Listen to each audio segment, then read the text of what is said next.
तो बहुत बहुत स्वागत है सर आपका। आज हमारे साथ मौजूद है अनिल गोयल जी, पूर्व कोषाध्यक्ष भाजपा दिल्ली प्रदेश, पूर्व निगम पार्षद साकेत, भाजपा के वरिष्ठ कार्यकर्ता, समाज सेवी के तौर पर काम कर रहे हैं। बहुत बहुत स्वागत है अनिल गोयल जी आपका। धन्यवाद मनीष। तो आपके लिए हम कुछ सवाल लेके आए हैं अनिल गोयल जी, क्या आप तैयार हैं? हाँ बिल्कुल जी। तो पहला सवाल, क्योंकि आप एजुकेशन सेक्टर को भी देखते हैं, chairman south Delhi public school management association से हैं, हाल ही में अभी अध्यादेश आया है कि बच्चों की स्कूल फीस की बढ़ोतरी को लेकर चर्चा चल रही है, तो इस बारे में क्या कुछ कहना है? बिल्कुल ही ये एक नया मुद्दा है और अध्यादेश के ऊपर क्या कुछ कहना चाहेंगे? एक बात तो यह है मानी जी कि फीस बढ़ोतरी को लेकर के अध्यादेश जो आने वाला है जी, वो निश्चित तौर पर बच्चों को ध्यान में रखते हुए, अभिभावकों को ध्यान में रखते हुए और बच्चों के हित को ध्यान में रखते हुए अध्यादेश आ रहा है जी। निश्चित तौर पर जो सरकार है वो ये चाहती है जी कि सभी को लाभ मिले, किसी का दोहन ना हो, किसी का बहुत ज्यादा नुकसान ना हो जी। लेकिन सरकार को हर पक्ष पर सोचना पड़ता है। एक पक्ष जहां अभिभावक हैं वहां पर दूसरा पक्ष स्कूल संचालक है। जिस तरीके से अगर फीस जो से ज्यादा जो स्कूल बढ़ाते हैं, निश्चित तौर पर उन पर अंकुश लगना चाहिए, बिल्कुल, और अध्यादेश में उस पर अंकुश लगेगा। लेकिन दो तरह के स्कूल हैं अगर हम दिल्ली के अंदर देखा जाए मेन करके जी। एक स्कूल वो है जिनको बड़े स्कूल कहते हैं, जिनकी फीस 15 से 20 हजार जी। एक स्कूल ऐसे हैं जिनको हम गरीबों के स्कूल कहते हैं या बजट स्कूल कहते हैं, या जहां पर वो स्कूल हैं जिनके के जो पेरेंट्स हैं वो रेहड़ी चलाते हैं, पटरी चलाते हैं, मजदूरी करते हैं, दिहाड़ी करते हैं और अपना पेट काट करके अपने बच्चों को प्राइवेट स्कूल में पढ़ाते हैं। बिल्कुल। और उनकी पेइंग कैपेसिटी उतनी नहीं है जितनी कि बड़े स्कूल की पेरेंट्स की पेइंग कैपेसिटी है। तो उन स्कूलों को जो बजट स्कूल चलाते हैं, तो निश्चित तौर पर सरकार को भी इस पर ध्यान देना होगा कि दोनों तरफ के स्कूलों, दोनों स्कूलों की कैपेसिटी देखते हुए उस हिसाब से इस अध्यादेश को लाएं। अध्यादेश को लेने के लिए आ रहे हैं, कानूनी सलाह के लिए लोग पर भेज दिया गया है और उसके बाद में देखते हैं कि इसके अंदर क्या क्या लाते हैं। लेकिन सरकार का पर्पज है कि जनता का हित जिसमें बेहतर है, जो जनता की सेवा कर सकते हैं वो है। लेकिन जो एक स्कूल वाले हैं उनकी भी एक तरह से डिमांड है कि जहां पर फीस 1000, 1500, 2000 के बीच में है, एक तो 1500, 1000, 20,000 की फीस है, उन दोनों की तुलना में एक साथ करके निश्चित तौर पर जो कम बजट के स्कूल हैं वो चलाने मुश्किल हो जाएंगे।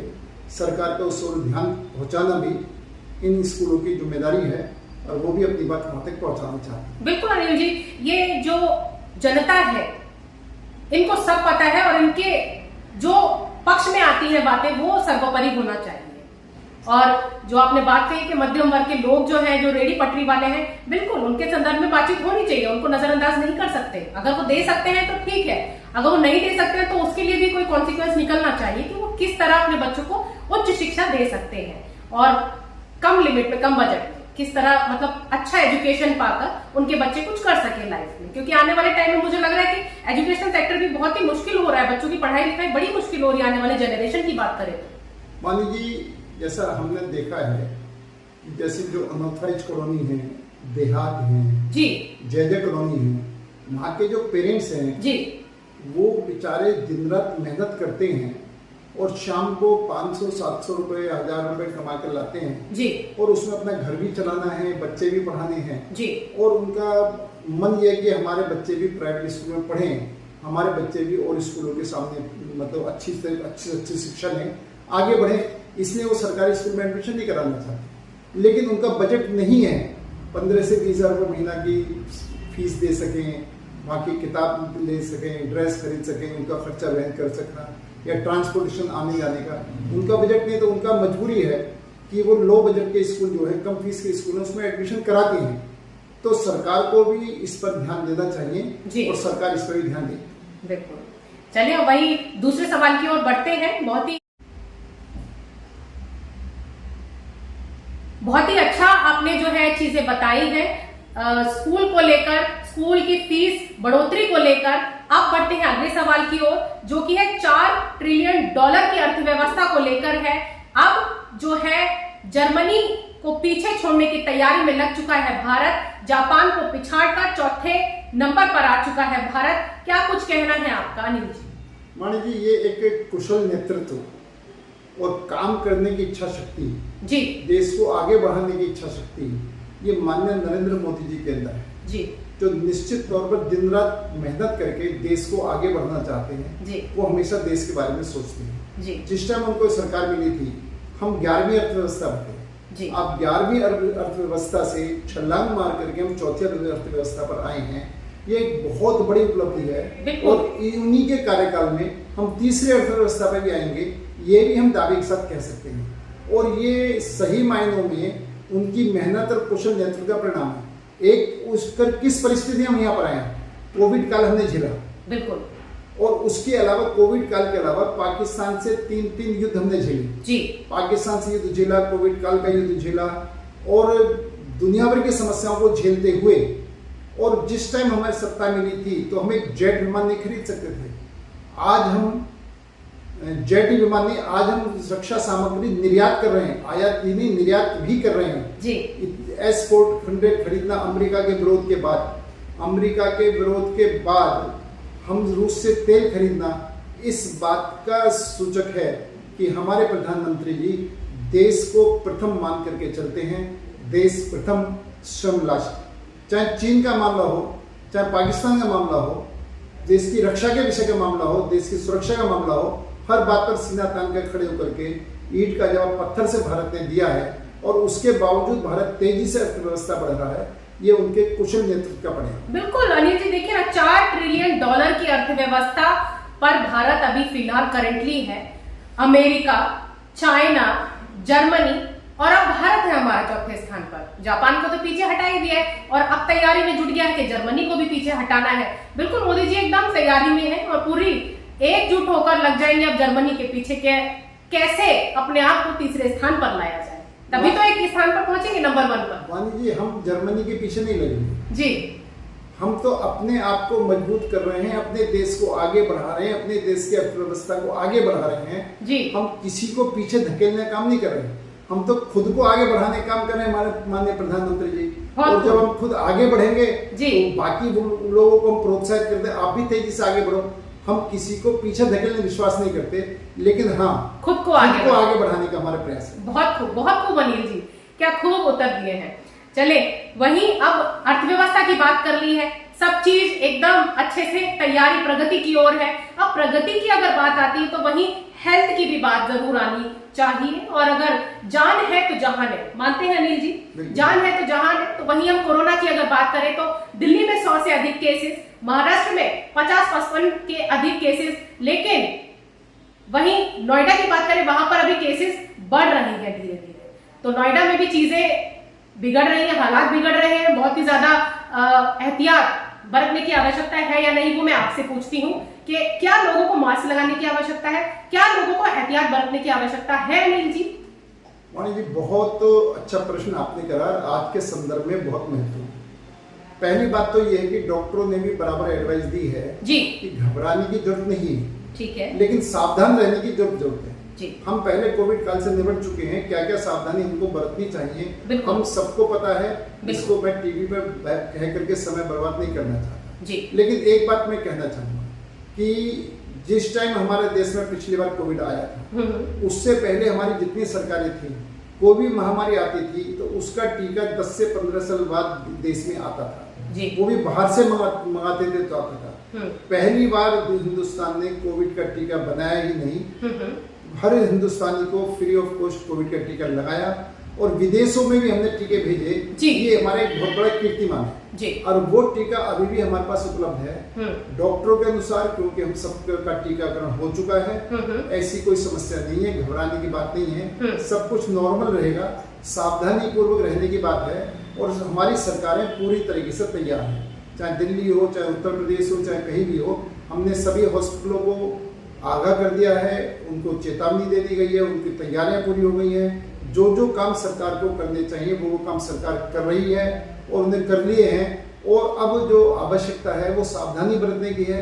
और जनता से आपके चैनल के माध्यम से अपील है कि कृपया वो सावधानी बरतें, सावधानी हटी, दुर्घटना घटी, आप सावधान रहेंगे, आप सावधानी बरतेंगे तो हम आपको इस बात की गारंटी देते हैं कि कोविड महामारी का रूप नहीं लेगा, कोविड एक साधारण बीमारी का रूप लेकर के चला जाएगा। धन्यवाद। क्या बात है। तो बिल्कुल आपने सुना अनिल जी ने किस तरह बताया है कि बिल्कुल एहतियात बरतने की आवश्यकता भी है और सावधानी भी साथ साथ बरतनी है। बिल्कुल जो चीजें बताई जा रही है वो सिर्फ आप लोग को डराने का नहीं है, बदलाने का नहीं है, वो आप ही की सेफ्टी के लिए है। तो जनता जनार्दन सर्वोपरि है, सबसे पहले है, तो उनके लिए जो ये चीजें अमल करने की बात आती है तो सबसे पहले सावधानी की बात रखी है यहाँ पर अनिल जी ने कि हमको बिल्कुल सभी को सावधानी बरतनी है।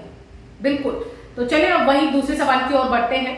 अब हमने अर्थव्यवस्था की बात कर ली है, हेल्थ सेक्टर की बात कर ली है, अब हम बात करने जा रहे हैं थोड़ा सा जहां दौरे चल रहे हैं हमारे प्रधानमंत्री मोदी जी के। तो बिल्कुल अभी जैसे हाल ही में गुजरात भी गए हमारे प्रधानमंत्री मोदी जी अनिल जी, तो अनिल जी वहां पर उन्होंने एक गुजरात के दाहोद से प्रधानमंत्री नरेंद्र मोदी जी की दहाड़ आई है कि जिन्होंने हमारी बहनों के मांग का सिंदूर मिटाया है उनको तो मिटना ही होगा। क्या कहना चाहेंगे इस पर? बिल्कुल ठीक है। उन्होंने तो बड़े स्पष्ट कहा है, पाकिस्तान को चेतावनी दी है, पाकिस्तान के आतंकवादियों को चेतावनी दी है जी कि या तो आप सुख चैन से बैठ करके रोटी खा लो जी, नहीं तो मेरी गोली तो तुम्हें खानी पड़ेगी। और वो बिल्कुल वो जो तो चलिए अब वही दूसरे सवाल की ओर बढ़ते हैं।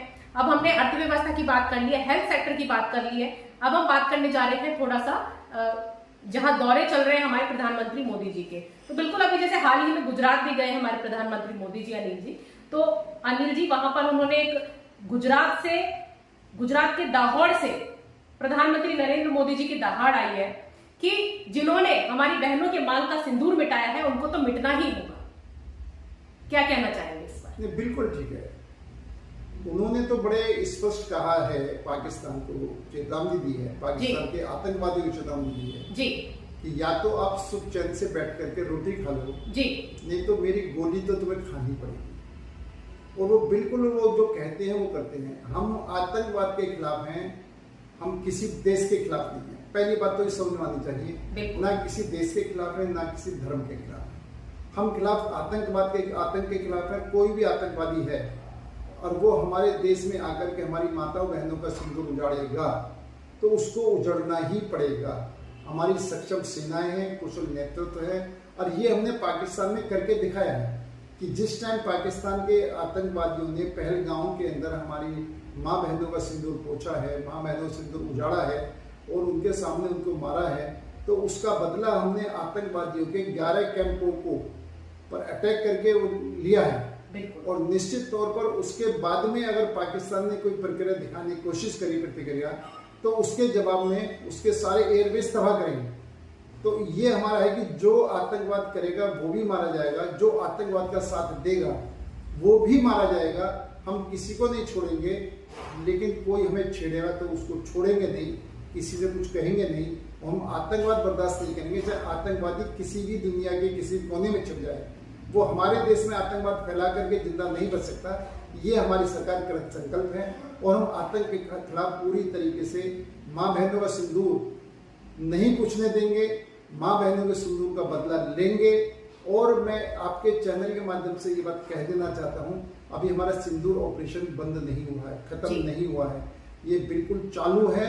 और आतंकवादियों के लिए चेतावनी है कि अगर उन्होंने हमारी माँ बहन की बेटियों के सिंदूर को उजाड़ने की कोशिश करी तो उनको करारा जवाब मिलेगा। क्या बात है। तो आप लोगों ने सुन ही लिया है, अनिल जी ने कितने अच्छे से सारी चीजें यहाँ पर बताई हैं कि ऑपरेशन सिंदूर अभी खत्म नहीं है और सारी चीजें बरकरार है। किस तरह बरकरार है? जिन्होंने सिंदूर मिटाया है उनको तो मिटना ही।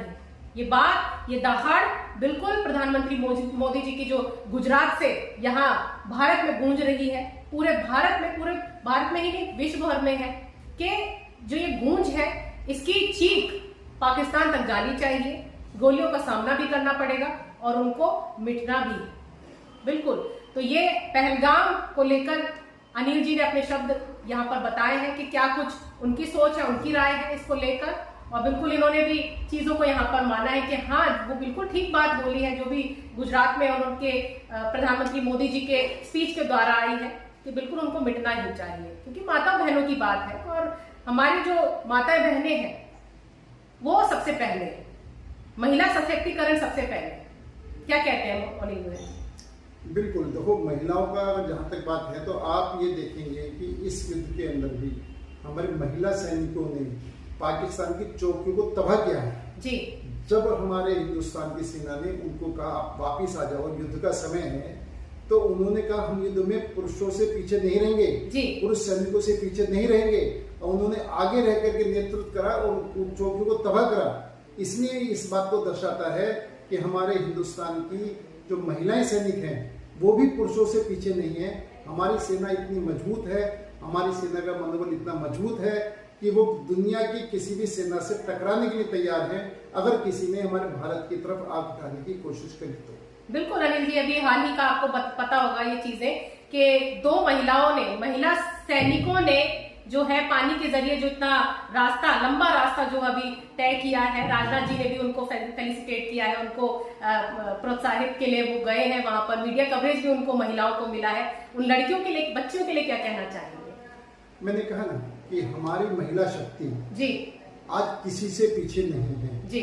महिला शक्ति कंधे से कंधा मिला करके देश को आगे बढ़ाने में लगी हुई है, चाहे रक्षा का क्षेत्र है, चाहे व्यवसाय का क्षेत्र है, चाहे पढ़ाई का क्षेत्र है, हर क्षेत्र में महिला बराबर की जो महिला शक्ति है बराबर लेकर चल रही है। और हमारे माननीय नरेंद्र मोदी जी ड्रोन महिला, मतलब सही मायनों में महिलाओं को लखपति महिला, ड्रोन महिलाएं जो स्वयंसेवी संस्थाएं उनके माध्यम से महिलाओं आगे बढ़ाने के लिए हमारी सरकार की कृत संकल्प है और उनको आगे लेकर के चल रही है। क्या बात है। तो बहुत ही अच्छा चर्चाओं का विषय रहा अनिल गोयल जी आपके साथ में। ऐसे ही 10 न्यूज नेटवर्क आपको हमेशा जोड़ता रहेगा और ऐसी मुख्य चर्चा आपके साथ बनी रहेगी हमारी। चलिए फिलहाल अभी के लिए इतना ही। ऐसी और देश विदेश की तमाम खबरों